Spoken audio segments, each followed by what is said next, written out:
Kuri uno mugoroba ikipe ya RSSB Tigers ikaba yashimishije abafana bari bayiri inyuma kuri uno munsi ku itariki ya 31 z'uku kwezi kwa gatanu 2026 aho yegukanye igikombe cya BAL, akaba ari nayo kipe ya mbere mu Rwanda yegukanye iki gikombe cya BAL Basketball African League.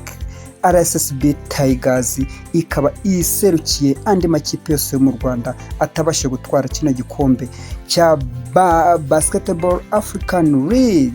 Rero byari byishimo muri BK Arena aho abafana barishimiye insinzi kuri ino kipe ya RSSB Tigers. Mureke dushimire iyi kipe yaduhesheje ishema, yahesheje ishema iki gihugu cyacu cy'u Rwanda aho yatwaye iri rushanwa ry'imikino y'amaboko hano muri Afurika. Iyi kipe rero ikaba iyoboye andi makipe yose muri Afurika muri basketball club. Muze dushimire iyi kipe ya RSSB Tigers, tunashimira umuyobozi w'igihugu cyacu Paul Kagame watwubakiye ibikorwa remezo nka BK Arena ibasha kwakira aya marushanwa. RSSB Tigers ni ikipe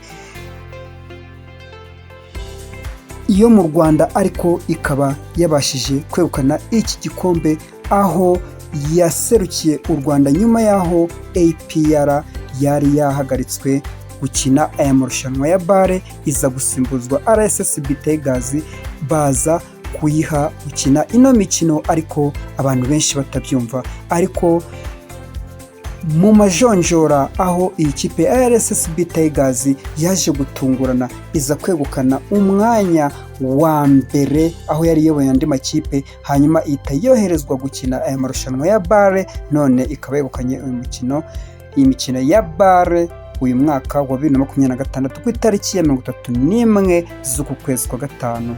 Mureke dushimire iyi kipe ya RSSB Tigers nk'abanyarwanda rwose, yari insinzi twabyishimiye. Abafana ba RSSB twari twishimiye muri Arena, bari bishimye cyane, urabibona nawe hano ku mashusho. Ikipe yaduhesheje ishema u Rwanda rwacu, mureke tuyikomere amashyi.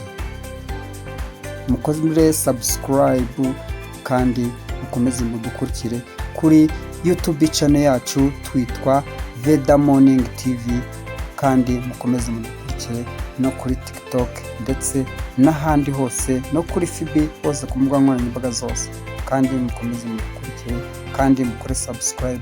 Ndabashimira.